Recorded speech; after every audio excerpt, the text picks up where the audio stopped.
సమాజంలో మహిళలకు అండగా ఉంటూ వారికి తోడ్పాటును అందించడమే నిజమైన రక్షా బంధన్ అని హర్యానా గవర్నర్ బండారు దత్తాత్రేయ అన్నారు. తోబుట్టుకు ఆపదలో రక్షణగా నిలబడే సోదరుడు బంధానికి ప్రతీకగా శ్రావణ మాసంలో ఈ రాఖీ పౌర్ణమి జరుపుకుంటామని తెలిపారు. రాఖీ పౌర్ణమి సందర్భంగా హైదరాబాద్ రామ్నగర్లోని ఆయన నివాసం వద్ద మహిళలు పెద్ద ఎత్తున తరలివచ్చి ఆయనకు రాఖీలు కట్టారు.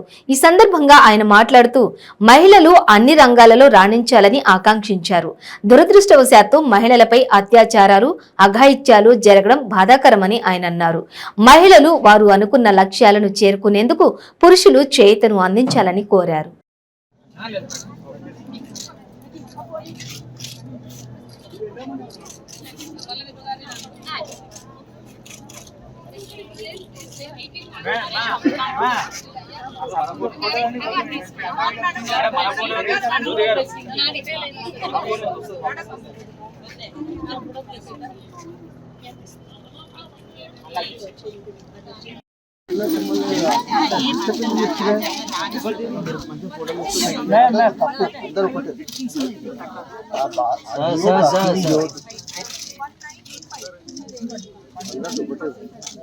మేడం కొంచెం స్ట్రైట్ ఇటు రండి మేడం.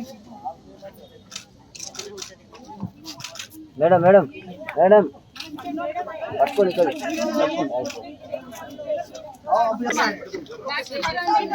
చూడకండి అక్కడ కట్టినట్టుంది మీరు అక్క వేరే వాళ్ళ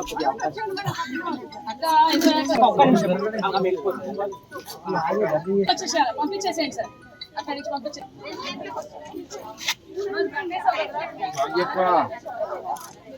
ముందు చూడండి బాగా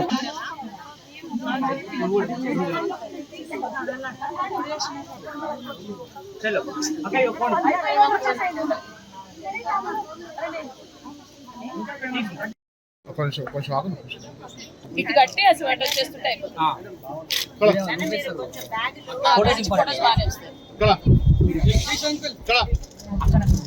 ఎవరైనా ఫోటోలు తీయాలి.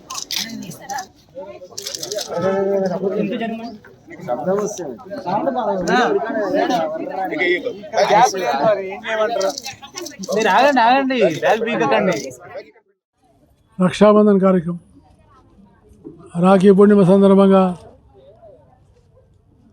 మన మహిళా సోదరీమణులందరికీ నేను హృదయపూర్వకమైనటువంటి శుభాకాంక్షలు తెలియజేస్తున్నాను. రక్షాబంధన్ ఇది శ్రావణ పూర్ణిమ. శ్రావణ పూర్ణిమ చాలా ప్రకృతిలో వచ్చేటువంటి ప్రేమ ఆత్మీయతను విదజల్లేటువంటి మాసం. అలాంటి తరుణంలో మన సాంప్రదాయం ప్రకారంగా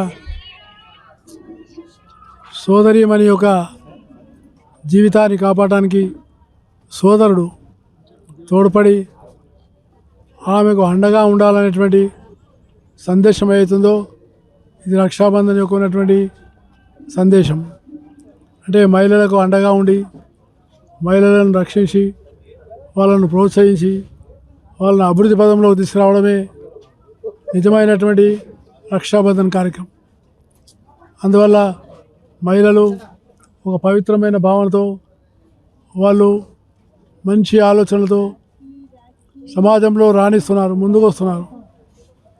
కానీ దురదృష్టం మహిళల మీద అత్యాచారాలు చేయడం, దురాఘాతాలు చేయడం ఇలాంటివి కాకుండా మహిళలను ఆత్మీయంగా ప్రేమతో వాళ్ళను అన్ని రంగాల్లో ప్రోత్సహించి కష్టకాలంలో వాళ్ళని ఆదుకొని వాళ్లకు అన్ని విధాలుగా విద్య, వైద్యము, ఉపాధి ఈ రంగాల్లో అభివృద్ధి పదంగా వాళ్ళని ముందు తీసుకెళ్లడమే నిజమైనటువంటి రక్షాబంధన్గా నేను భావిస్తూ ఈ శ్రావణ పౌర్ణిమ ఈ రక్షాబంధన్ కార్యక్రమం ఇది మహిళలకు ఒక ఉత్సాహాన్నిచ్చి వాళ్ళ జీవితానికి ఇంకా సుశోభితం చేస్తుందని నేను తెలియజేస్తూ, అలాగే ఇది గతంలో మన పూర్వజులు రాజులు రాజ్యాల మీద విజయాన్ని సాధించినప్పుడు ఆయన యొక్క సతీమణి తిలకం దిద్ది రక్షగట్టి నువ్వు దేశాన్ని రక్షించాలనుకోనింది.